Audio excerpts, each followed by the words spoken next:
He is co-author with Stanley Rubik of both book and film script of 2001, A Space Odyssey. Contributor to Reader's Digest, Holiday, Playboy, the New York Times Magazine.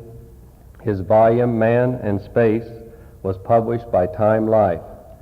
Awarded the UNESCO Kalinga Prize for Science Writing, winner of the Franklin Institute's Gold Medal for having originated the communication satellite. A graduate of King's College London with first-class honors in physics and mathematics. Member of the Academy of Astronautics, the Royal Astronomical Society, and many other scientific organizations. Past chairman of the British Interplanetary Society, and the witty originator of Clark's Law, which states, when a distinguished but elderly scientist states that something is possible, he is almost certainly right. When he states that something is impossible, he is very probably wrong. Mr. Arthur C. Clarke. Thank you. Thank you. I'm pleased to be here tonight because it seems particularly appropriate because one of my friends was here until recently, Ted Cogswell, whom some of you may know, who ran from this institution, ran from here, the Institute for 21st Century Studies, which we science fiction writers belong to. Well, now, I should start with a confession. I've come here to talk about a subject which does not exist and about which I know nothing. Is it meaningful to say anything about the future? Well, of course, this involves us in some abstruse problems in philosophy. Does time exist? Does the present exist? Is there a future? Well, assuming it is sensible to talk about the future, what can we say about it? Now, in a political sense, despite all the things you read in the paper, exact prophecy is impossible. There are far too many variables ever to predict the future of politics. And of course, there's always the element of the unexpected. And even the individual person can change instantly the whole pattern of politics in ways that could never have been predicted. Obvious examples of the birth of a Hitler or the assassination of a president. However, in the technological sense, one can do something about predicting the future. And it's therefore worth doing because technology now dominates society to an ever-increasing extent. I mean, just look around, you look at the automobile, the telephone, all the other gadgets on which our civilization depends. And nevertheless, even here there are severe limitations. Even inventions that can be foreseen, in fact inventions that have already arrived, even with these cases, you cannot predict their impact. And it's usually grossly underestimated. Now I'll give you two rather amusing examples of this. About 100 years ago, in England, a royal commission was called in some haste because rumors had come from the United States that a certain Mr. Edison had invented something called the electric light, and the gas companies were alarmed. So the British Parliament called a royal commission to look into this, and the gas companies were duly reassured by being told that there was nothing to this rumor. However, one of the witnesses called before this commission was the engineer-in-chief of the post office, and one of the members of the commission, changing the subject somewhat, said, "We've just heard that Mr. Edison has invented something called the telephone. Do you think this may have any applications in Great Britain?" Whereupon the engineer-in-chief of the post office replied, "No, sir. The Americans have need of the telephone, but we do not. We have plenty of messenger boys." Well, here you see is a failure to predict the impact of a new invention. And I can give a later example of this. When the automobile started chuntering around at the beginning of this century, many people pointed out very reasonably that the automobile was no use except in cities, for an obvious reason. There were no roads outside the cities. Well, here again we see how technology has changed the future in ways that no one would have dared to predict at the time. Also, of course, there's the totally unexpected invention, which is absolutely unforeseeable. And this, of course, is the most interesting one. No one ever imagined radio. Things like the telephone were imagined, but not radio. No one ever imagined atomic energy before the power sources in the atom were discovered. So the most exciting and interesting and perhaps important inventions are just those I can't tell you about because I don't know what they are. So having, as I said, at some length proved that I can't do what I've said I'm come here to do, let's try and do it anyway. I call this talk The World of 2001. At least I hope that's the talk that's advertised. Now, why 2001 anyway? Well, there are three reasons. A surprising number of people don't realize that the year 2001 and not the year 2000 is the first year of the next millennium. The year 2000 belongs fair and square to this century, which of course is called the 20th century. The next millennium and the next century begins on the 1st of January 2001. Also, I'm tired of seeing books with the year 2000 in their title, so I thought I'd get one ahead of them. And finally, of course, the crassly commercial reason that I've just done the book and movie 2001: A Space Odyssey. Having got that out of the way, let me make another point about 2001. It's only 33 years ahead. In other words, it's as remote as the 1930s, practically Bonnie and Clyde. Now, think of all the changes since then. In fact, Bonnie and Clyde is a very good example, the sort of physical nature of this country, how it's changed in that short period of time, in the 33 years or so. However, the pace of technology is now doubling every 10 years, roughly. So from this point of view, 2001 is about as remote as the 1890s, not the 1930s. This is quite a thought to contemplate. However, there are one or two qualifications I should make.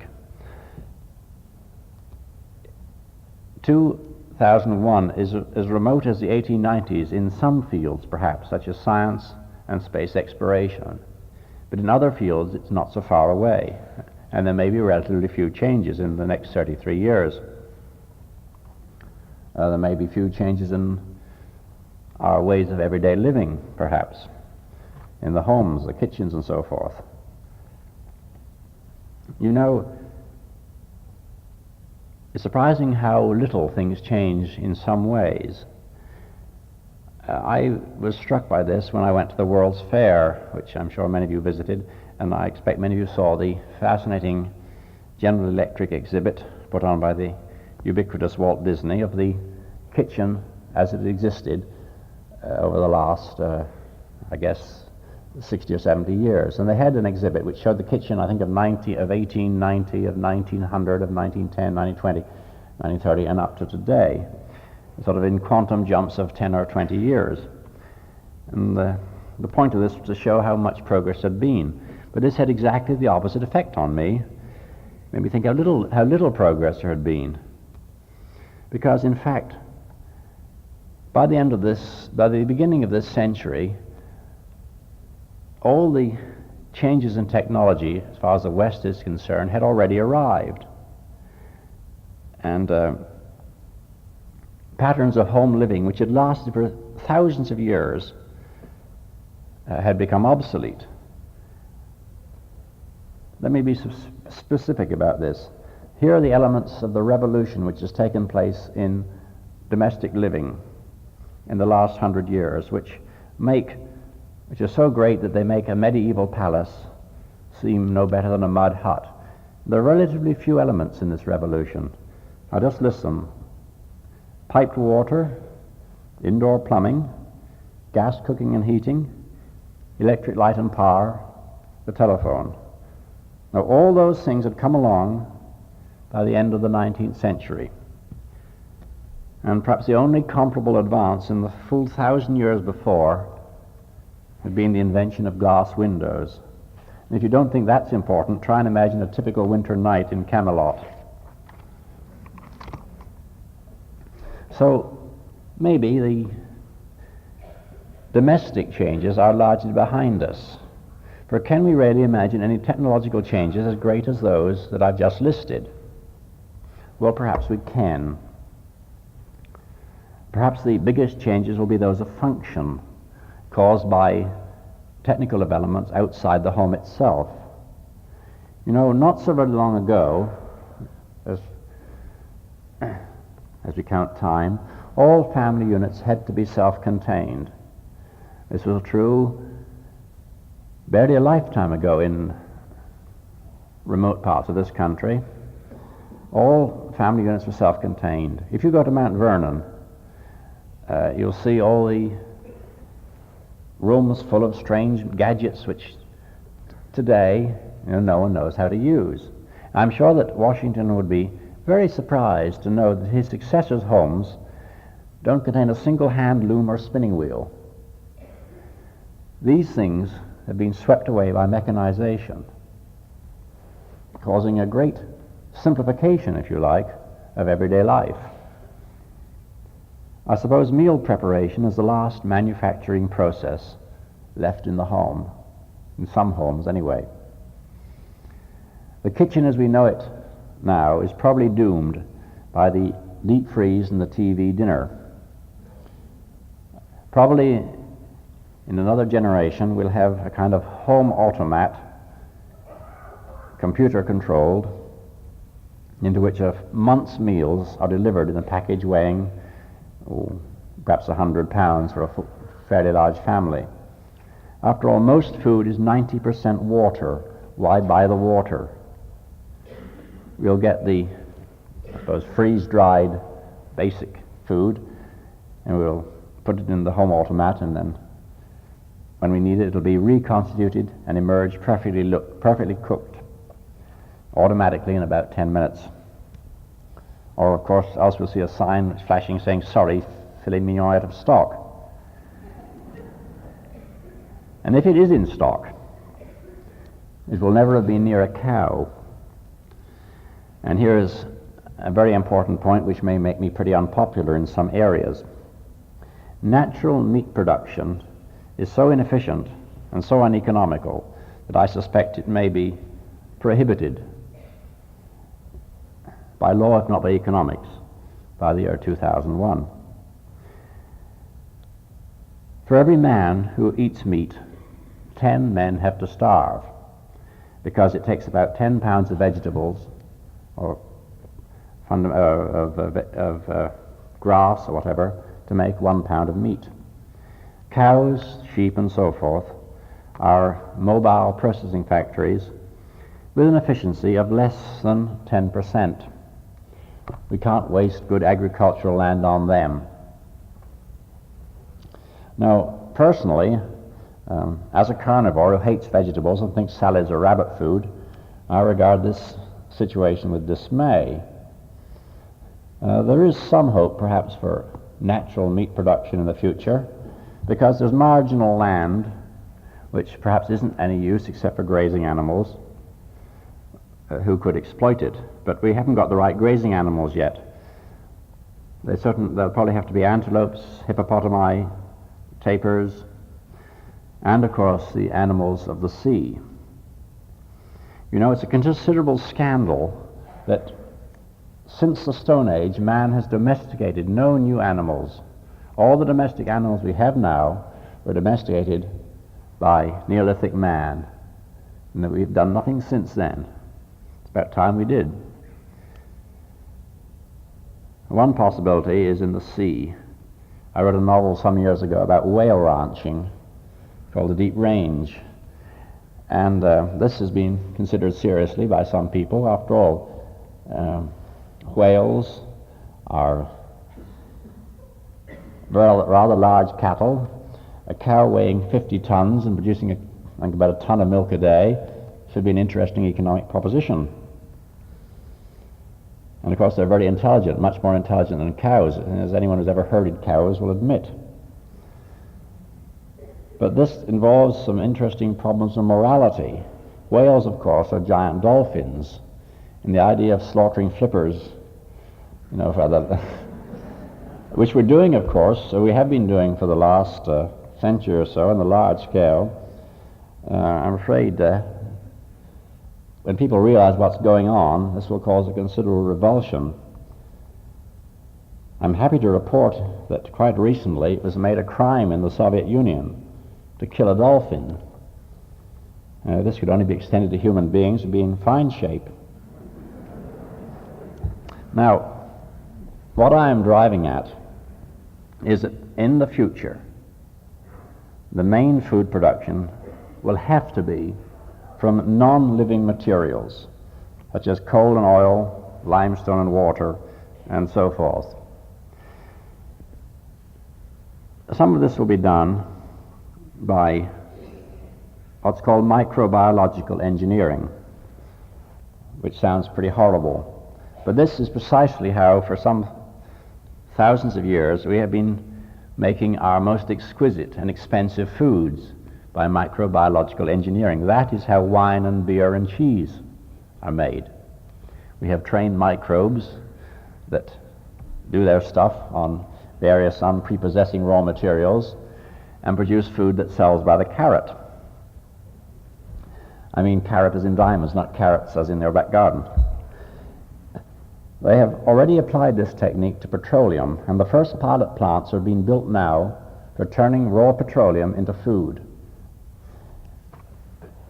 They're building them in France. I think British Petroleum and the French associate are building the first large-scale production plants. And about 3% of the world's petroleum product could produce all the high-quality protein the whole human race needs. This is just the beginning. And I think that agriculture, as we know it today, is going to be phased out during the next century. One of the results of this, of course, will be the liberation of gigantic areas of land for other purposes. I hope that one of the results of this will be its reversion to wilderness, which is something we badly need. I think Thoreau once remarked that in wildness is the preservation of the world, and we're losing the wildness and we're not preserving the world. We need wilderness. One of the things which will accelerate this process or make it possible will be the development of the autonomous or entirely self-contained community, possibly even a single household, which can produce all its own food indefinitely. Now this is going to be a byproduct of space research. It's one of the ways in which the enormous investment in space technology is in the long run going to repay itself many, many times over. They are trying to develop for long duration journeys and for bases on the moon and planets what might be called closed cycle economies, in which all wastes are reprocessed and converted back into food. The equipment to do this is now being developed at a cost of billions, but when it's perfected it could be available to everybody. Now the idea of eating your own wastes over and over again sounds pretty horrible, but this is exactly what the primitive agricultural village succeeded in doing first some 10,000 years ago. It was an endless cycle from the field to the kitchen to the compost heap to the field to the kitchen and so on. This cycle will be repeated at an infinitely more sophisticated level, perhaps powered not by sunlight but by atomic energy. I'm indebted to Bucky Fuller for many of these ideas, as so much else, and he's taken it further to consider the autonomous house or home, which would have no roots because there'd be no water pipes, no drains, and hopefully no power lines if we have self-contained power sources. Nothing to tie it to the ground. You could therefore move anywhere. And the freedom that the automobile gave or fathers is only a faint forecast of the mobility your children may enjoy. In today's homes are still built literally of Stone Age materials. There are materials coming into existence now, composites stronger than steel, lighter than aluminum. These would make it possible to build homes, houses, only a fraction of the weight of today's. They could easily be air transported. A large home for a large family could be carried by one of today's sky cranes from one spot to another. In fact, something's already started. I have a friend who is building a motel in Nepal. No, not a motel, a hotel. Aren't the automobiles in Nepal? And he's flying this hotel in. Only way you can get it there. But that's even with fairly conventional materials. The idea of flying homes has been taken even further by Bucky Fuller at his Geodesic Domes.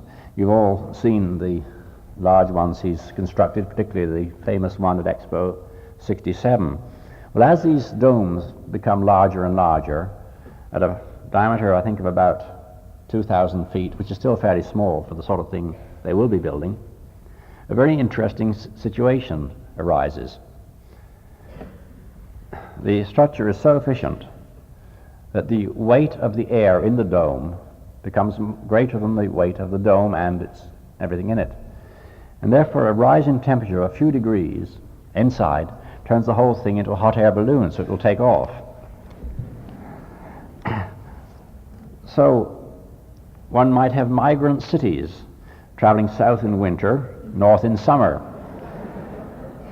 whenever the inhabitants, perhaps by a democratic vote, felt that they needed a change of scenery. Now there is still plenty of completely uninhabited area of this planet, much of it very picturesque, quite empty because it's useless for agriculture. Yet it's just these areas that are most attractive when we have developed this kind of autonomous community. I think the swimming pool in the Arizona desert, which would have been incredible to the old-time pioneers who left their bones and wagon wheels in the West, this may be just a foretaste of the future. Recently I was flying over the Grand Canyon, and it suddenly occurred to me that here, alas, is the valuable real estate of the 21st century. I only hope it isn't spoilt. The civilization of the next century is going to be mobile beyond our present dreams. I'm particularly interested in ground effect vehicles or hovercraft, which may enable us to have move really large cargoes at high speed over land and sea. The first ones carrying nearly 1,000 passengers, the first one carrying, I think, 500 passengers or more, has just been launched in the UK. If you do launch a hovercraft, I don't know what is the correct term. There's still arguments whether they're ships or aircraft. These things may have great effect on politics too, because if we do build large ones, they'll bypass present ports, present canals. The Israelis are very interested in hovercraft for obvious reasons. Anything that can bypass the Suez Canal could have most interesting political repercussions.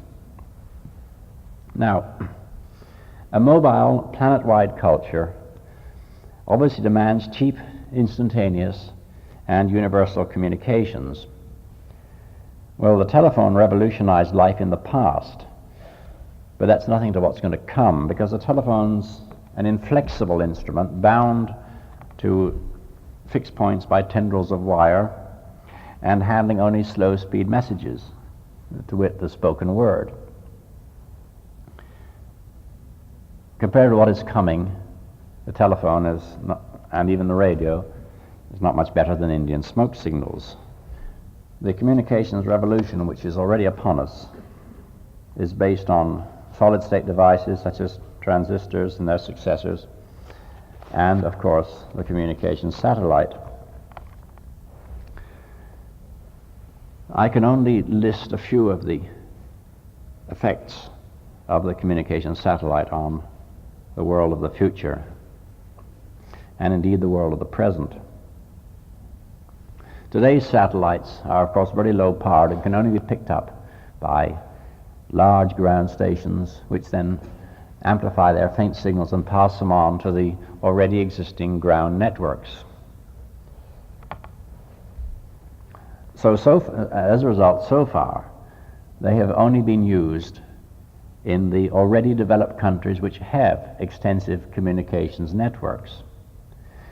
But within the next decade, and perhaps within 5 years, it will be possible to build satellite transmitters with sufficient power to be picked up by the average home receiver, home television receiver, directly, or certainly by the kind of receiver that a small community could afford, which might have an antenna perhaps 5 feet, a dish about 5 feet in diameter, and which would only cost a few $100s more than one of today's receivers. This could be of enormous importance to the undeveloped countries. It's the cheapest way you can get mass communication and mass education.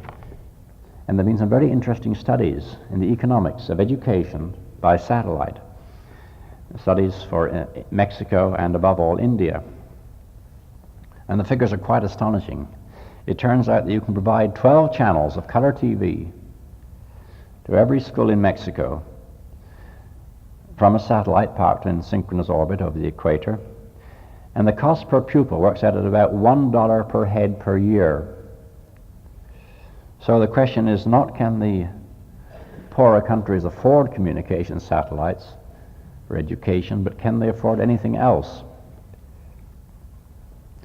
The United Nations has financed a experimental ground satellite station at Ahmedabad in northwest India, where they hope to test out some of these ideas. Of course, the global telephone system will develop rapidly. It's already starting. People will be able to call each other anywhere on Earth at any time. And because of the nature of communication satellites, this means there'll be no such thing as a long-distance call, because all distances are the same. I suspect that telephone calls will be at a flat rate in another decade or so.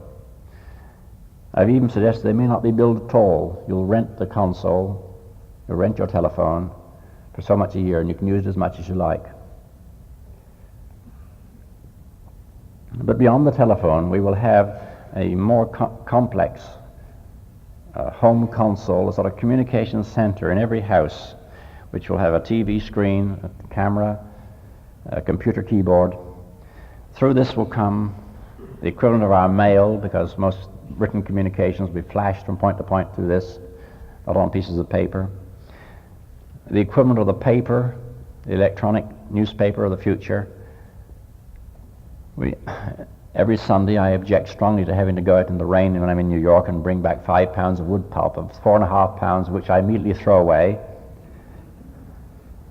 When I want information, not paper, and the communications console will give me information without anything else.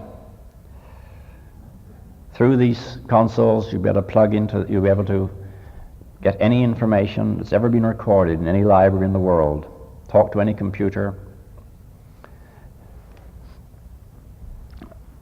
Of course, this means that we're building a sort of central nervous system for all mankind, and we can only very dimly understand or appreciate the changes this will bring. Marshall McLuhan, of whom you may have heard, has tried to describe some of these changes, and possibly some of you may understand what he's been saying. But he has brought up the phrase, the global village, which I think is a very apt one. A global village is what the world will become when everybody is a neighbor of everybody else. Now, of course, this has good and bad aspects. Let me just mention one particular problem, the time zone problem. It's already rather tough for anyone who lives, as I do, in Ceylon and commutes between London and Los Angeles fairly regularly to keep in touch with his office, because half the time, half the people I wanted to talk to are asleep. But as this progresses, the situation will be much worse, because when we all have a kind of telephone number that anybody can call us through, it means that in the global village, if we have our present sleeping arrangements, at any one time, a third of the people you want to talk to will be asleep, but you will never know which third, because you won't know where they are. You just have their number and you call them, but you don't know where they are. They're found automatically through the computer. So what are you going to do about this? Of course, the existence of several thousand simultaneous TV channels will also make considerable inroads in our sleep. Well, I suggest we may have to abolish sleep. No one's ever proved this absolutely necessary. It may be a bad habit that our ancestors picked up in the days when there's nothing to do at night but sleep. In fact, it was very dangerous not to sleep, because if you started moving around, something would get you.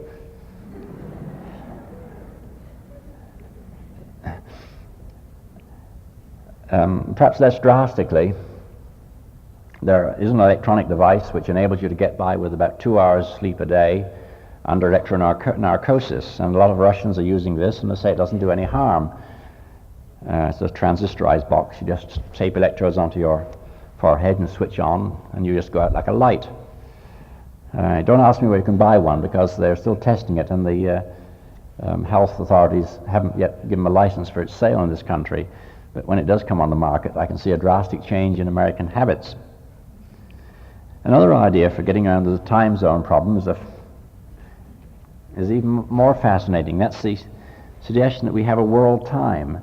You know, about 100 years ago, every community in this country was on local time, and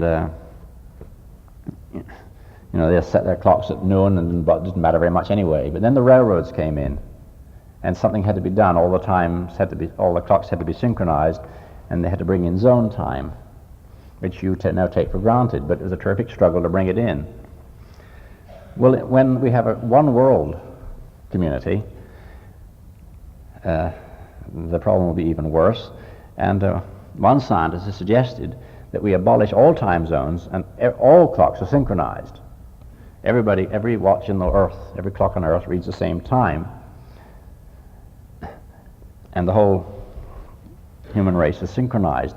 But of course you'll say, well, that's already well, but if it says 12 o'clock here and it's in the middle of the night on the other side of the world, my friend who's got 12 o'clock in his watch, it's in the middle of the day, and it means I have to spend all my working hours in darkness, and he spends all his working hours in light. This isn't fair.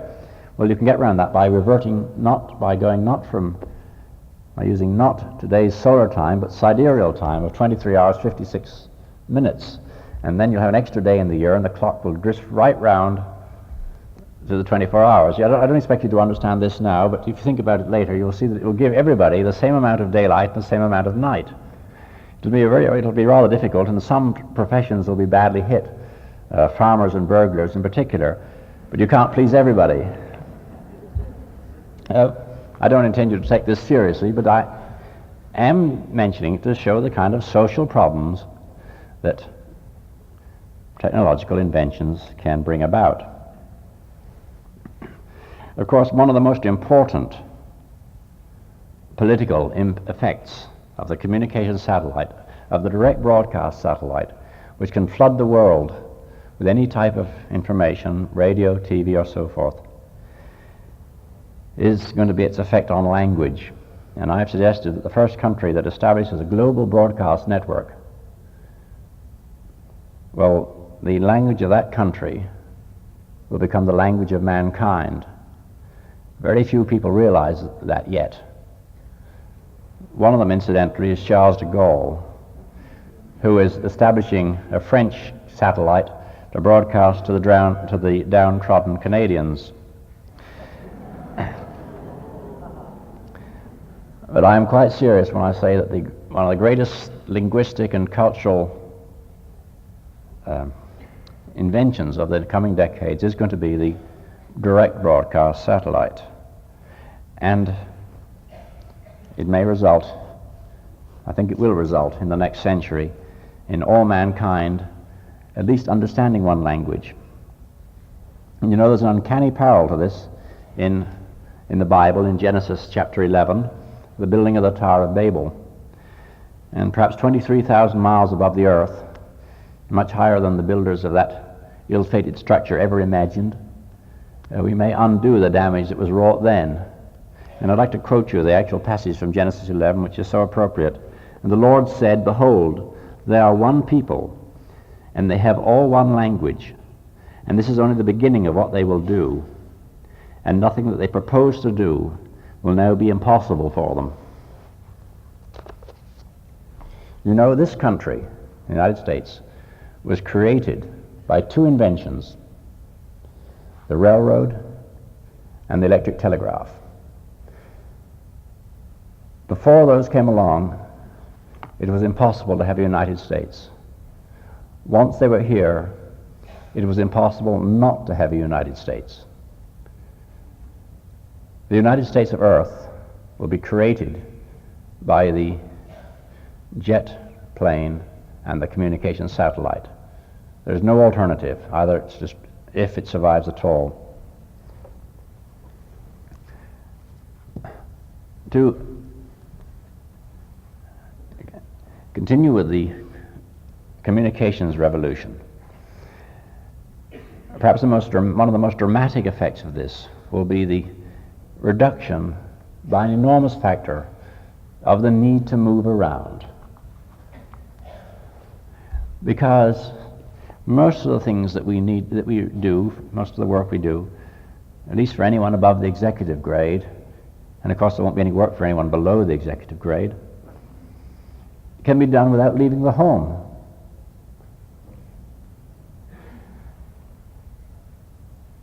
This is going to be the solution of the traffic problem. We just get rid of the traffic. Another result of all this is that one of man's oldest and occasionally noblest inventions will be rendered obsolete. The city will begin to die.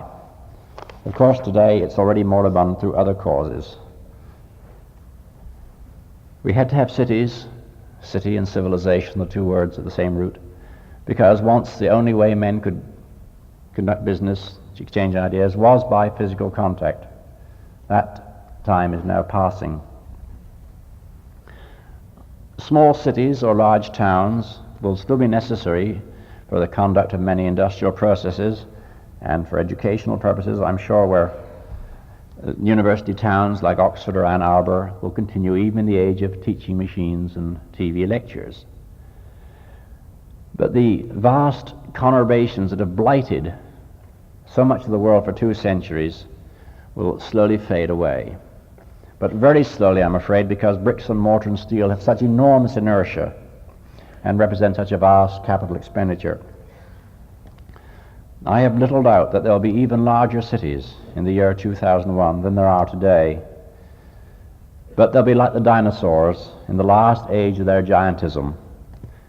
A century later, there'll be only bones.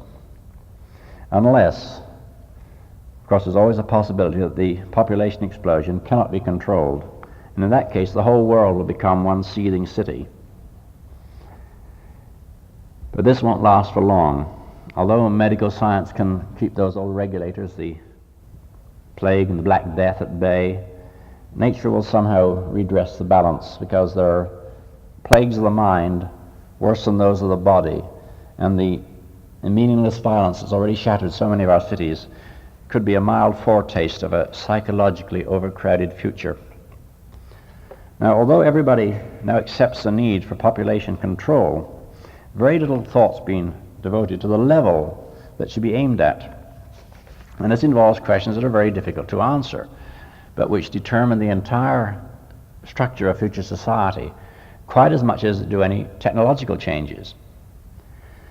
Now, there's no doubt that with proper organization, our planet could support a population of many billions and at a much higher standard of living than today. But should it do so? In a world of instantaneous communication and swift transport, where all men are virtually neighbors, is there any point in a population of more than a few million? Of course, the answer to this question depends on your philosophical and religious views about the nature of life. The astrophysicist Fred Hoyle once remarked to me that the optimum population in the world should be about 100,000 people, because that was the maximum number you could get to know in a lifetime. You may say that's a rather self-centered point of view, but it's worth remembering that Plato thought the ideal city should contain only about 5,000 free men. However, Plato's city also contained a much larger number of slaves. His so-called democracy couldn't have functioned without them, and nor can the world of the future, especially if its population is ultimately stabilized at a fraction of today's figure. And I'm happy to be able to predict the return of slavery. But the big difference, of course, is that the slaves of the future won't be human.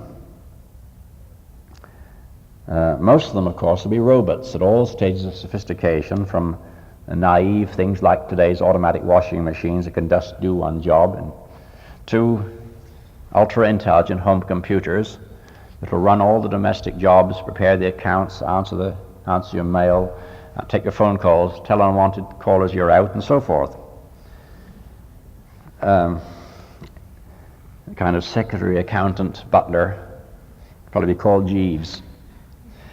The great majority of these computers will be fixed, but their sense organs and manipulators will be all over the house. Others will be mobile, doing cleaning jobs, looking after the garden, and so forth. But for this sort of task, there's an alternative solution, non-mechanical solution, which offers not only economic advantages, but an emotional bonus. Why should we go to the trouble of building extremely complex electronic robots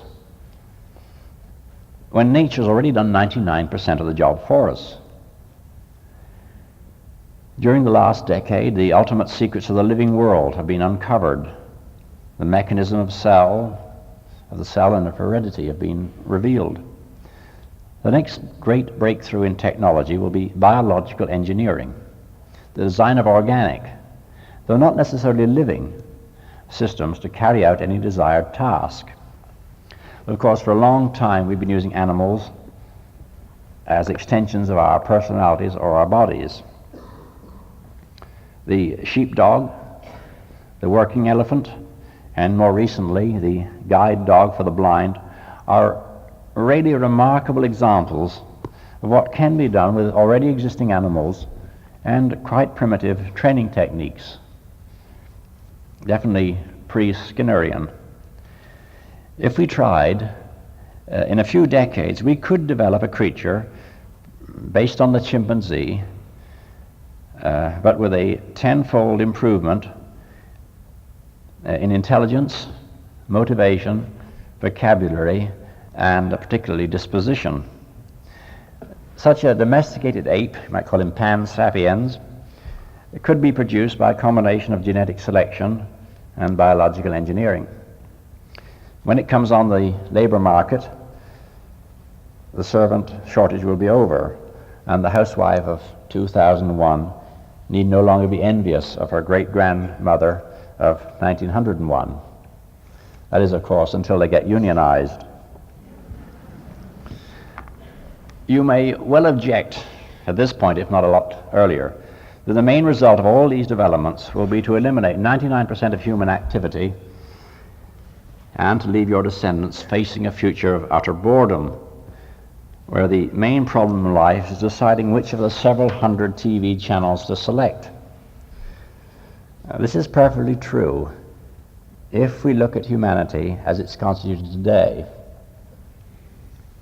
Now, H.G. Wells once said that future history would be a race between education and catastrophe.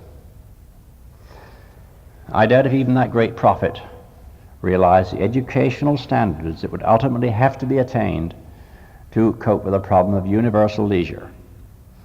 For while, ironically enough, one of the slogans of today's politicians is full employment, what we're really heading for is the exact reverse: full unemployment.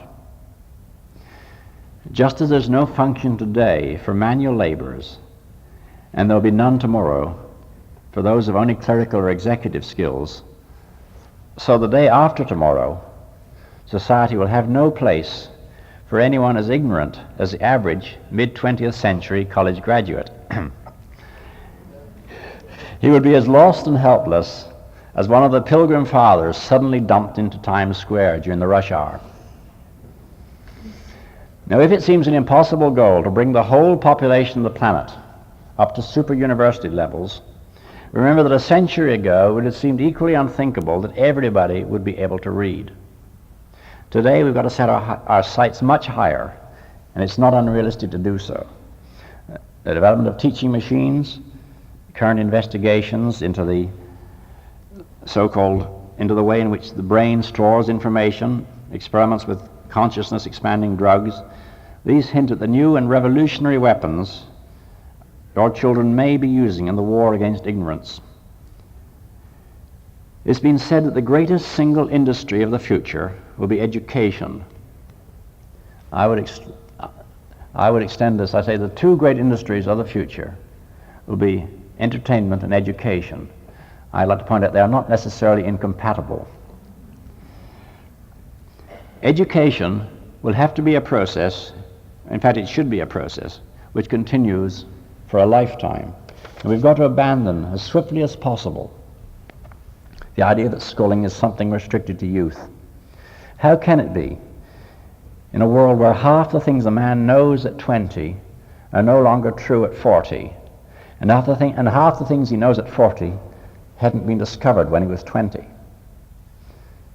So perhaps the greatest change at the turn of the millennium will be in the mental attitudes of our descendants rather than the physical backgrounds of their lives. They'll have developed a flexibility of mind, a capacity for organizing knowledge, and an active curiosity about the universe which will make them seem almost a new species. Anyone who's had the stimulating and humbling experience of meeting a really educated man will know exactly what I mean.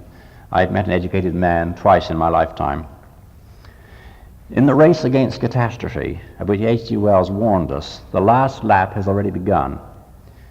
If we lose it, the world of 2001 will be much like ours, with its problems and evils and vices enlarged, perhaps beyond endurance. But if we win, 2001 could mark the great divide between barbarism and civilization.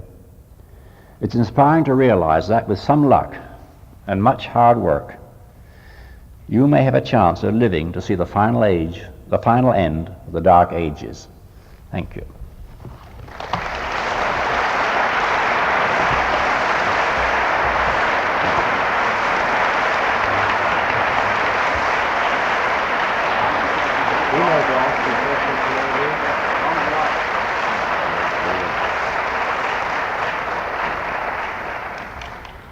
Thank you, Mr. Clark. Mr. Clark has agreed to take a few questions from the audience, so does anybody have one they would like to ask? Yes. I'd like to know who those two educated men were. I've been asked who the two educated men I met were. One was the late Professor J.B.S. Haldane. The other was the British philosopher and science fiction writer W. Olaf Stapledon.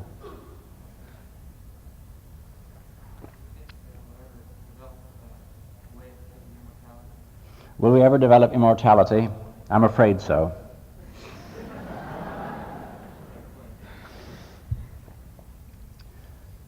It seems almost inevitable.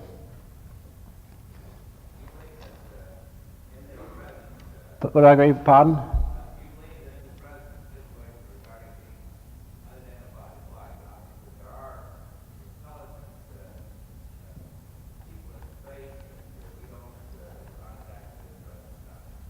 I haven't the slightest doubt that there are intelligent people in space, but they seem to have shown sufficient intelligence to keep away from the planet Earth. However, as you may know, in the last few months, radio emissions have been picked up from the deeps of space, apparently from a point at least to 100 light years away, possibly 200, which do seem to, which are pulsating at a fantastically accurate frequency, which have caused a great furore in astronomical circles, which do bear all the hallmarks of being produced by intelligence. And this may be the greatest discovery in all history, and it's very exciting and very dramatic. They're trying to think of natural explanations of this, but at the moment it does look as though there's a very considerable probability there may be of artificial origin. We should know within a few months.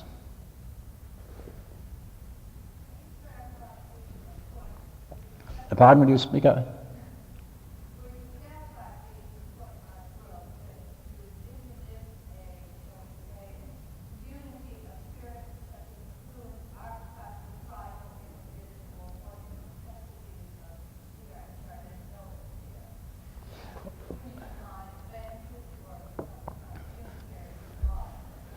Well, I suspect that it may be the sort of global community. Well, it certainly will have much in common on the cultural and social level. This has already happened. I mean, TV, even the present primitive forms of communication, has produced a vast leveling, not always for the good, but a unifying of society. Everybody all over this continent knows everything that's happening, and knows a lot of. We can hardly imagine the fragmented society of the past, where no one knew what was going on more than a few miles away, and a thing like the assassination of President Lincoln eventually would, get to out in the sticks about 6 months later. Today we can't even imagine that state of affairs, but I think we're only halfway to the sort of global community where everybody is sort of plugged in at once, I think. And where this will lead ultimately, whether this may lead to a kind of psychic symbiosis or the development of a world psyche or world mind, is another question. I've always been fascinated by this, and I wrote a novel called Childhood's End, which some of you may know, which took this idea to its to one of its possible conclusions.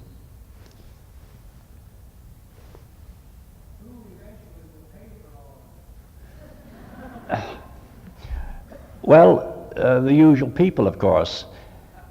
The human race can pay for anything it wants to do.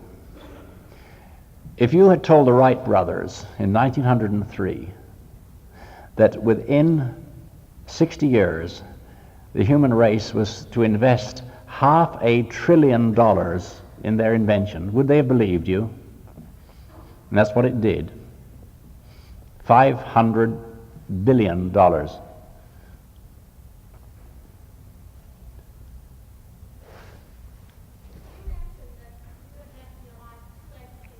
Yeah.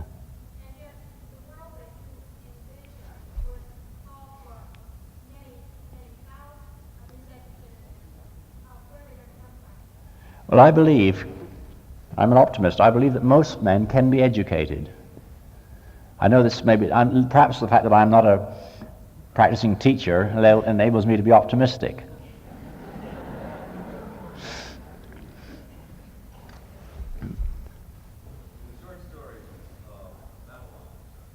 I remember Babylon, yes. You mentioned the possible negative effects of this mass communication satellite. You didn't mention they were compared to large on those. And was this person real when you presented this? Well, this is a rather large red herring you brought up. Perhaps I should explain that the short story I Remember Babylon was one which I wrote almost 10 years ago and published in Playboy magazine, where all my serious writing now appears. I wrote it deliberately to scare the United States into taking communication satellites seriously. And I described a dastardly scheme by the Red Chinese to brainwash the United States by broadcasting pornographic television programs. So everybody would switch to their channels, of course, and they could plug in propaganda in between. I'm not sure this is a negative use of communication satellite. In fact, the first chairman of ComSat told me that he regards this story as compulsory reading for all his staff, so you may live in hope. There are negative and positive sides to global communications, to any form of communication. But without communications, you cannot do anything. Communication is vital to civilization. I decided the other day, looking at the opening phases of the current and obviously rather interesting presidential campaign, that you cannot have democracy without television. It's true, you may not have it with television, but I'm convinced that no one's ever had democracy. We don't realize what democracy is. Until you can look at all the candidates and listen to them and study them, it is impossible to have a democracy. The problem is to make sure we get it with TV. So I am optimistic about the uses of communication satellites for global communications. It means it's impossible to have any kind of censorship. You cannot keep the truth from crossing your borders, even if you want to. Incidentally, with regard to I Remember Babylon, if I may get another commercial, at the moment Fellini is rather interested in turning this into a movie, and I've signed up with Maurice Geodesic, whom you may have heard of, who may be the chief character in the movie. I've taken over the entire Olympia press as raw material.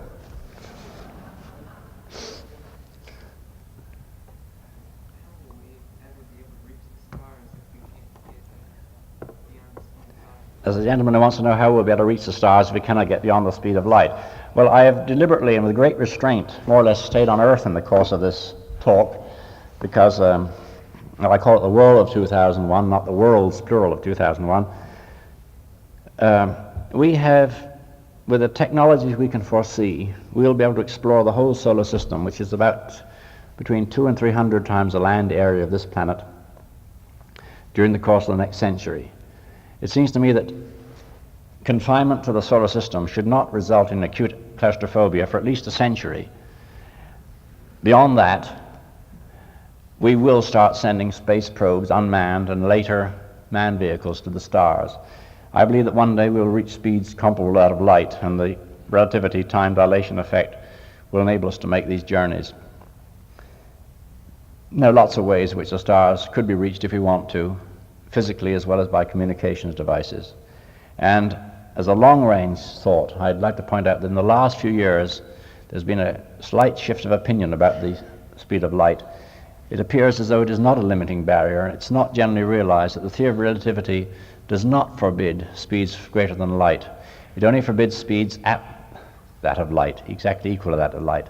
And there's a subtle distinction here which has been developed by a physicist at Columbia, Jerry Feinberg, who's written a paper on superphotonic particles, and quite recently the first search was made for particles traveling faster than light. So let's not rule this possibility out completely.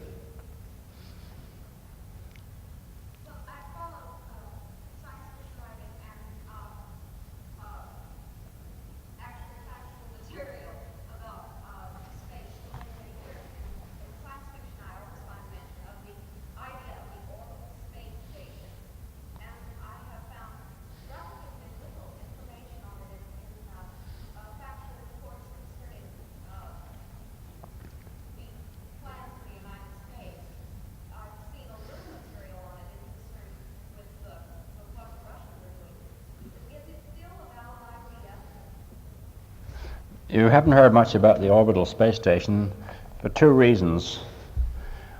Well, for one reason, really. It's been built. It's called MOL, Manned Orbiting Laboratory, and it's an Air Force project. It should have been it should have been up now, but I don't know what the launch date is. I think it's in the next couple of years. It's going to be launched from Vandenberg. This will be the first of the, it'll be quite a small one, about as big as a trailer truck. But this is orbiting space stations with men in them are one of the most important developments in the near future.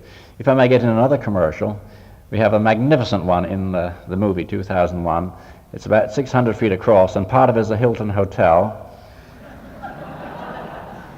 And don't laugh, Mr. Hilton gave a lecture the other day and showing the slides from the movie, and we worked out the economics of this, and I think we'll be building it in about 20 years' time. The commercial space flight will be starting around the turn of the century. A room with a view indeed.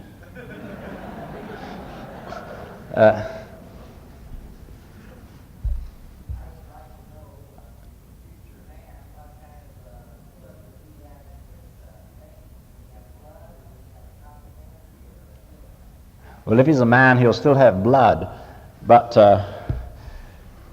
there's going to be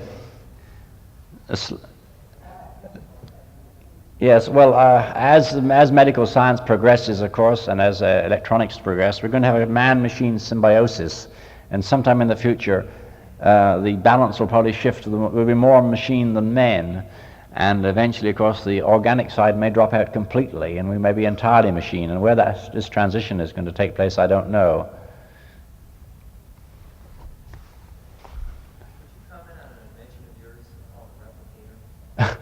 Well, I haven't invented in the sense that I can't produce working diagrams. The replicator was a theoretical device, which is not an invention of mine. Science fiction writers have had it around for years. It can reproduce anything. I mean, the sort of the ultimate Xerox machine. Mink furs, Hope diamond, perfectly cooked meal, you name it. The replicator can produce it. Such a machine would seem to be not impossible with a technology which might exist in a few centuries' time. And obviously, if it came along, this would totally destroy the economic basis of today's society, because anybody could make anything. You'd simply have to have the machine and presumably the tapes or the templates or whatever control the molecular patterns which made whatever you wanted. I think that such a machine will, or something like it, will probably exist one day, but I'm sure not for some centuries. But then I'm a conservative.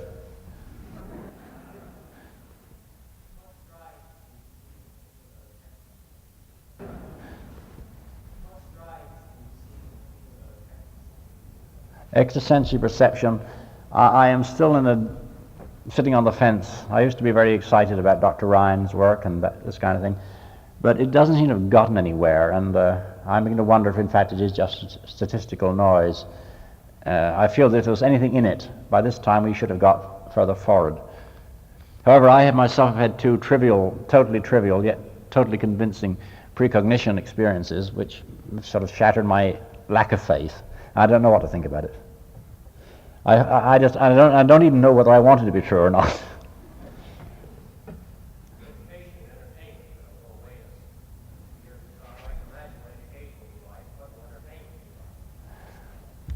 Well, the ultimate entertainment, I suppose, will be direct processing onto the brain, direct input, electronic input into the brain, so you can experience anything you wish, and you can't distinguish it from reality. And this again opens up some pretty startling possibilities, some of which you'll find described in a short story of mine called Patent Pending, about a French scientist who invents such a machine, and being a Frenchman, well, I think you can continue to...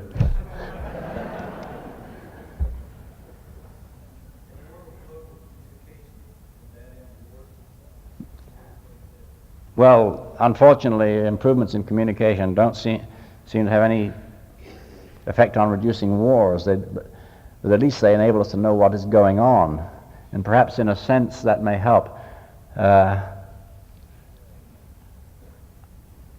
After all, we have seen the impact of television reporting on the community, reporting of the present war. So there's a profound effect of communications on thinking about the war that's going on now, and I think this may be the beginning of such a trend. This is the first TV war in history, and for that reason it may be the last war, I hope.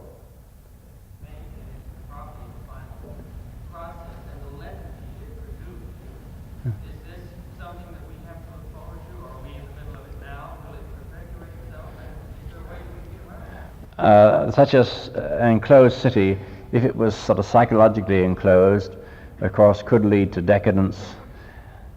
But I had a rather peculiar set of circumstances that have contrived to produce this in the story, and one of the things against this is space exploration and ultimate contact, as I'm sure will occur with higher intelligences, which will prevent us from relaxing on our laurels, I'm sure. This universe is so enormous and so exciting, and it's going to take us so long to get anywhere in it that I don't think we're ever likely to close in upon ourselves, at least not for the foreseeable future. Well, the geodesic leaders spoke of language and so on. Will they also dictate political and social systems? Will they dictate them? Well, don't they to some extent already? And is this necessarily a bad thing?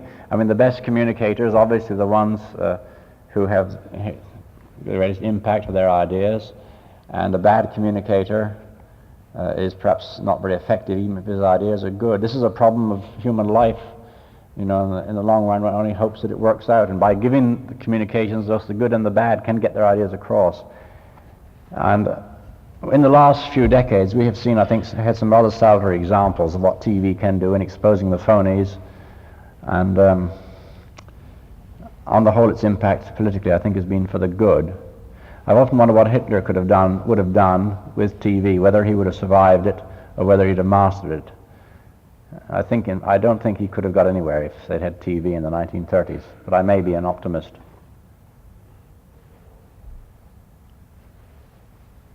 mentioned that truth has no respect of borders as a result of the enlargement of communication. For that reason, do you foresee any kind of world government? Oh yes, I mean, inevitably we're going to have world government, just as inevitably this country had to have one central government, though it hasn't. But this is probably a long way ahead. We'll have a sort of loose, well, what we can look forward to in the next century is a kind of loose federation of countries, and perhaps comparable to the states today, in this country today, and the sort of thing we're already moving towards in Europe right now.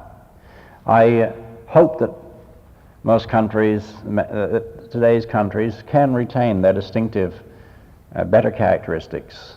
It'd be a great pity when everything is sort of ground down to one uniform level, though in the long run, perhaps this again is inevitable.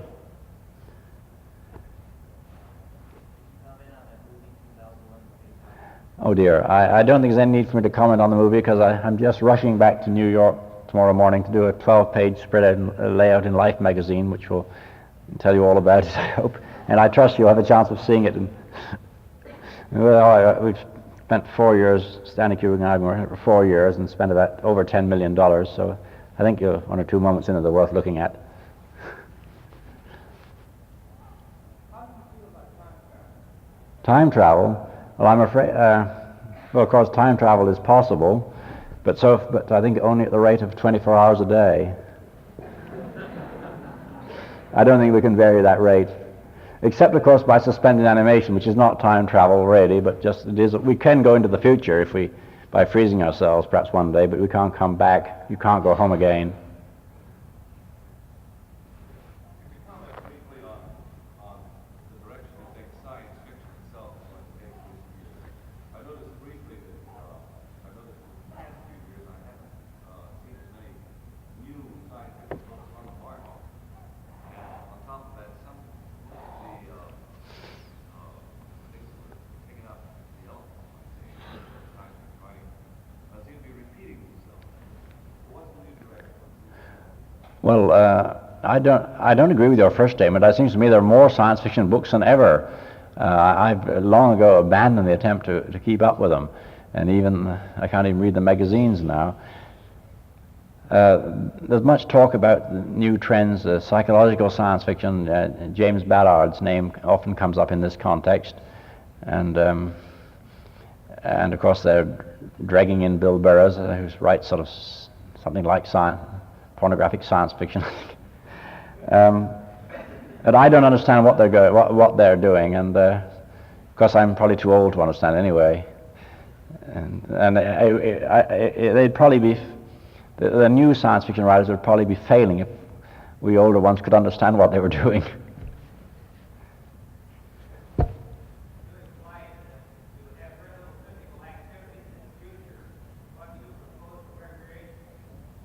Oh, I didn't say we wouldn't have much physical activity. We may even have more. I mean, sports and possibly quite dangerous sports, because and even sort of limited wars engaged in, by volunteers only. This after all, some American football is practically a limited war, and There's a young man on the, behind you. Yes. Intergalactic travel. Well, you see, I'm glad to see this spirit of adventure among the young. I do not set any limit to the possible achievements. I'm invoking Clarke's law again that although I'm certainly an elderly scientist, not a distinguished one, I refuse to say that anything is impossible, including intergalactic travel. And we must remember, too, any consideration of really long-range travel into space, the stars and so forth, we look on it in a rather restricted point of view because we are very short-lived creatures, and no intelligent beings would permit themselves to die after only 30 years, after only 70 years. And so to advanced civilizations, the ideas of travel to the stars or even to the galaxies might not be as impossible as to us. I think we if there's a couple more questions, and then I guess we better, some people probably want to get home. Now, anyone who hasn't asked a question before, I think.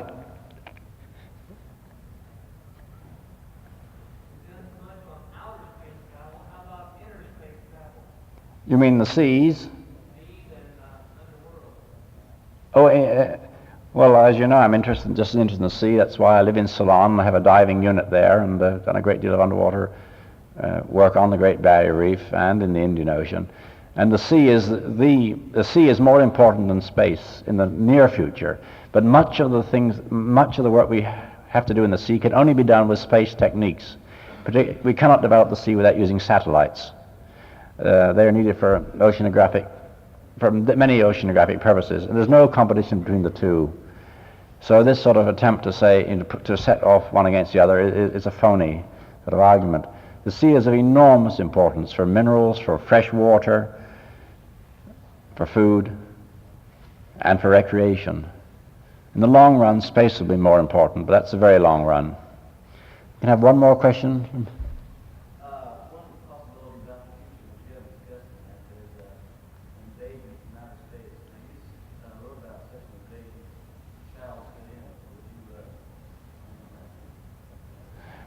Well, of course, it's possible, but I don't think very likely. I've given reasons for this.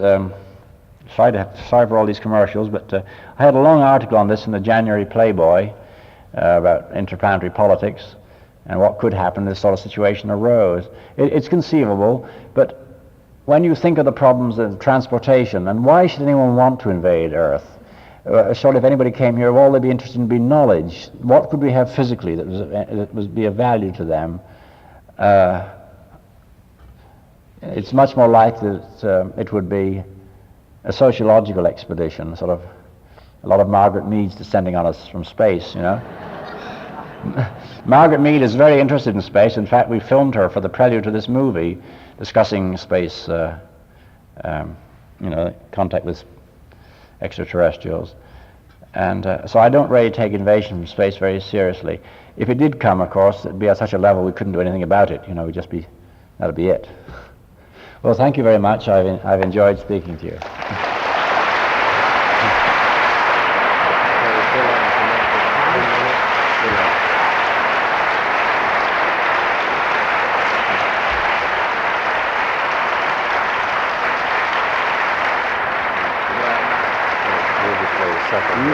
I'm going to attend questions for about 10 minutes. Thank you very much. I will let him answer questions for about 10 more minutes if you want to come up on the stage, and then you will be able to see him answer more questions on TV tonight and also tomorrow. See his movie in Indianapolis at Cinerama, so that's to be remembered. Thank you very much.